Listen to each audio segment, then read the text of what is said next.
Choip, choip, choip. Choip, choip, choip.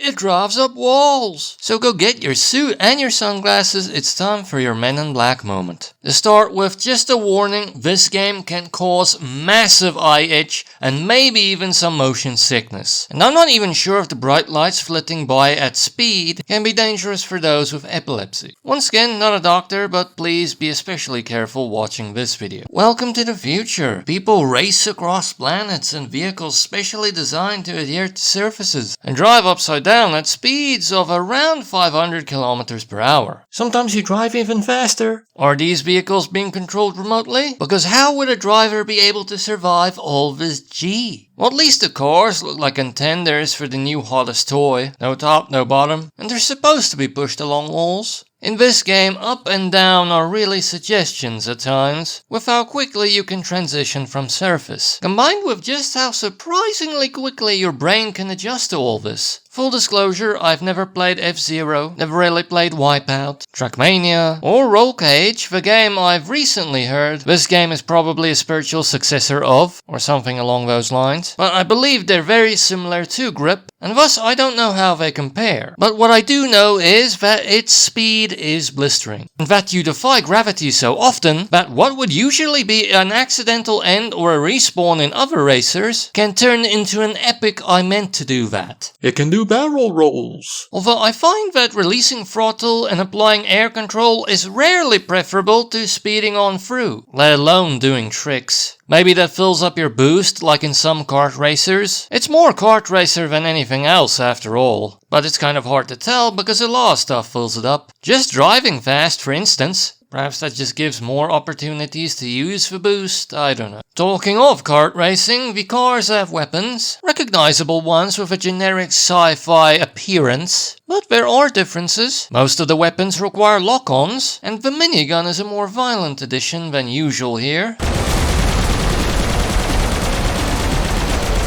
And as far as I know, you can't fire backwards. Unless you know how to flip back on a dime and then back again, as though this was Rocket League. And none of them get dropped behind you. So no space bananas. Extreme rubber banding? You can only attack people ahead of you. If you're the pack leader, you can only shield yourself. Or boost. Oh, and here's a tip, maybe a rule of thumb, born from some annoyed experience. Do not fire a homing weapon in a tunnel. Some of the tracks are short, some are long, some are simple, where holding and accelerate will get you surprisingly far. Beware, your trigger finger will eventually hurt. Others, you need to observe the track, learn the best routes, and when to slow down. Otherwise, you might just fly off, defeat gravity, or take a path that's trickier to your sensibilities. It's so fast they're up routes I've never even tried, because I can't even see where you would access them. Plus I was doing well enough without them, but exploring seemed an unnecessary risk. And since crashing doesn't damage your vehicle, colliding full speed against a rock acts like some sort of random angle flight plan generator. Or maybe even a lesson in how creative video game physics can be. And I'm mostly playfully jesting here, because high speed plus solid surface with very mild incline minus material deterioration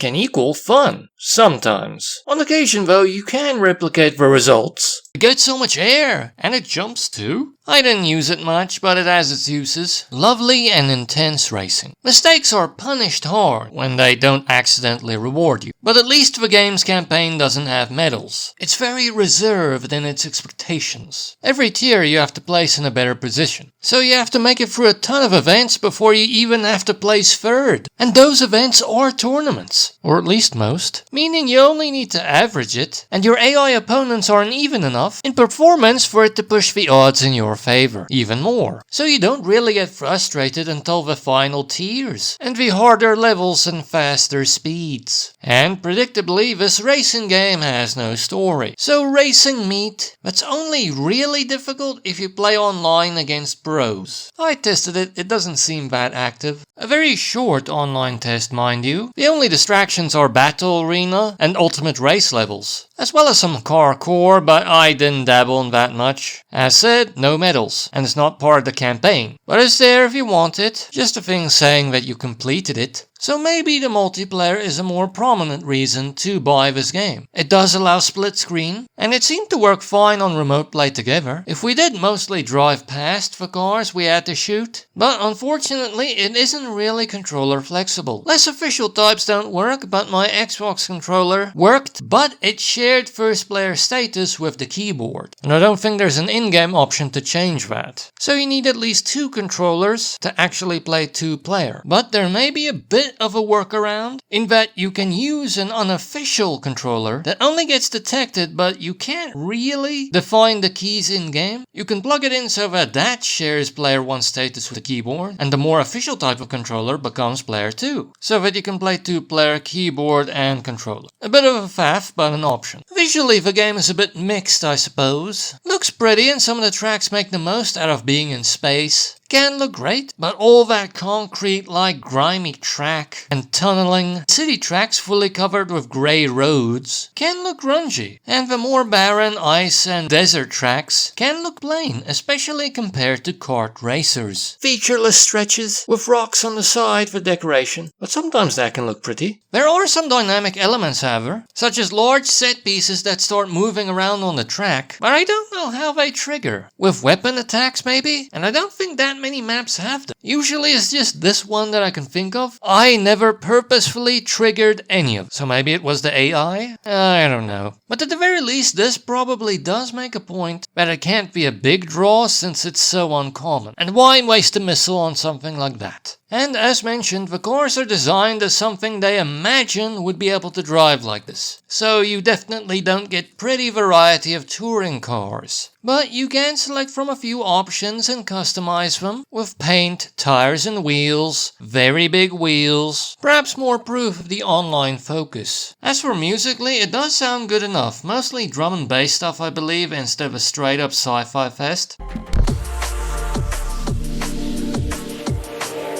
But here does have an issue or two. Firstly, I noticed by going to look at the track list that there are quite a few of them I have simply not yet heard. So there may be an issue in the track cycling. Maybe deselect some of the tracks you already heard in order to hear the full list. Either that or go through the arduous process of flipping through them. Also an issue, I didn't hear that much of the songs that did play to me, because on occasion the music was drowned out, at least partially, by the engine noise.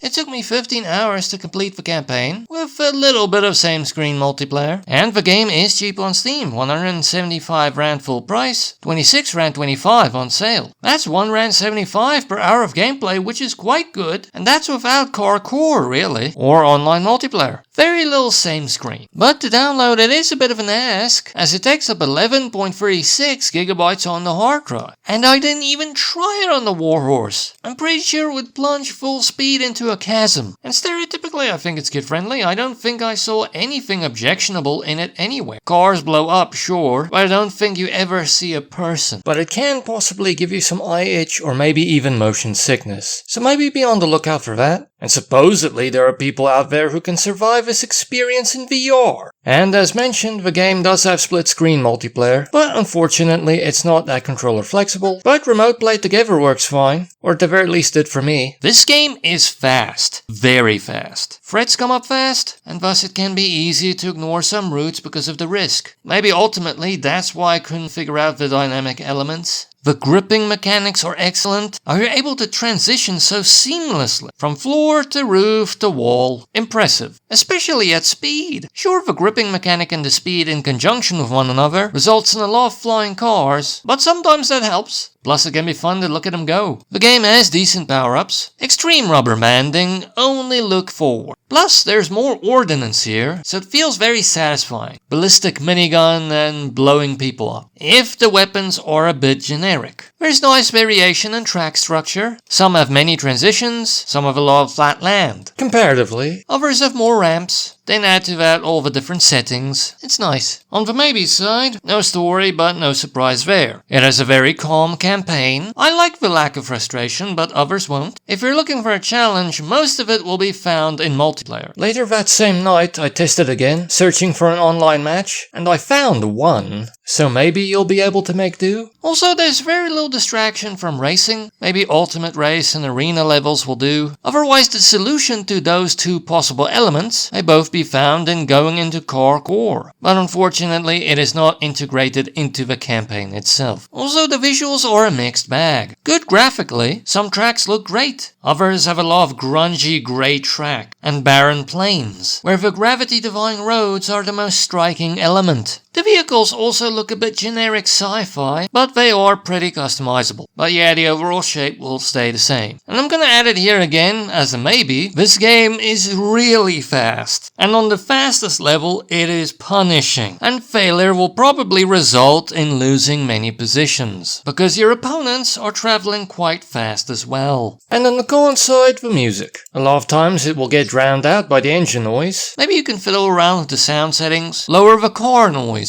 But I usually don't do that, play it as is. And the track cycling may result in you not hearing all of the tracks. But I believe it's decent enough. Drum and bass. During the more expanded test of the tracks, I mostly quickly flitted through a few songs, and it's heavy.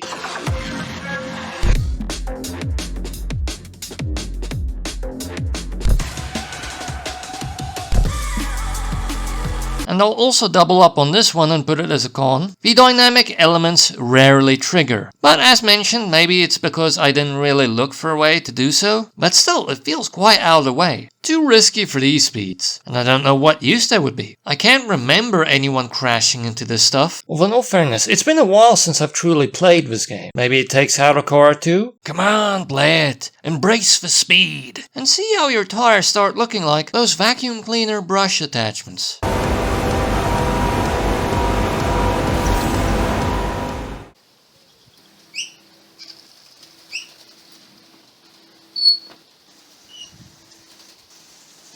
Choip, choip, choip. Choip, choip, choip.